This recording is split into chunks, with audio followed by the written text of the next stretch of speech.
একটু মাংস ভেঙে এক গরস মুখে দিতেই আহা যেন স্বর্গসুখ। প্রায় বহু বছর হয়ে গেল কলাপাতায় খাওয়া হয় না, তো আজকে ছুটির দিনে নিয়ে এসেছিলাম আমাদের পাড়ার একটা কাকিমার বাড়ি থেকে কলাপাতা। সেটাকে কেটে ধুয়ে পরিষ্কার করে নিয়েছি। আর এখান থেকে পোস্ত রাজবাড়ি থেকে খুব ভালো একটা ডিলে পেলাম কচি পাঁঠার ঝোল। তো একদম অবিচ্ছেদ্য অংশ বলা যায় কলাপাতা আর তার সাথে মাংসের ঝোল, অবশ্যই কচি পাঁঠার ঝোল। তো ভাবলাম আজকে এটা আনিয়ে নিই, আর একদম দারুণ জমে যাবে দুপুরটা। তাই আজকে আনানো হয়েছে একদম গরম গরম কচি পাঁঠার ঝোল। আর এত গরম দিয়েছে না যে কি বলবো, এখানে মোট 4 পিস মতন মাংস ছিল, আর তার সাথে ছিল একটা বড় দেখে আলু। আর মা বাড়িতে বানিয়েছিল ভাত। আর এখন দেওয়া হচ্ছে গরম গরম ভাত আর একদম ধোয়া টাটকা কলা পাতায়।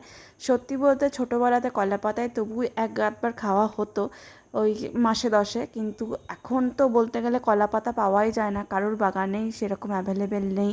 আর বাজারেও খুব একটা দেখতে পাই না, সেই কারণের জন্য আনাও হয় না। নিয়ে নিলাম সামান্য একটুখানি নুন, আর তার সাথে একটুখানি লেবু।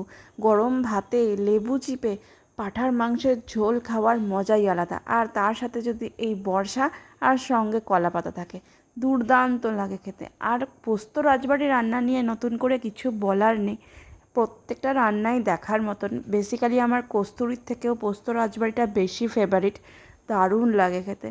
আর রান্নাটাও দুর্দান্ত করেছিল, এত লাল লাল দেখতে হয়েছিল, বাট কাশ্মীরি লঙ্কা দেওয়ার কারণের জন্য ঝাল কিন্তু খুব একটা হয়নি, খেতে অসম্ভব সুন্দর লাগছিল।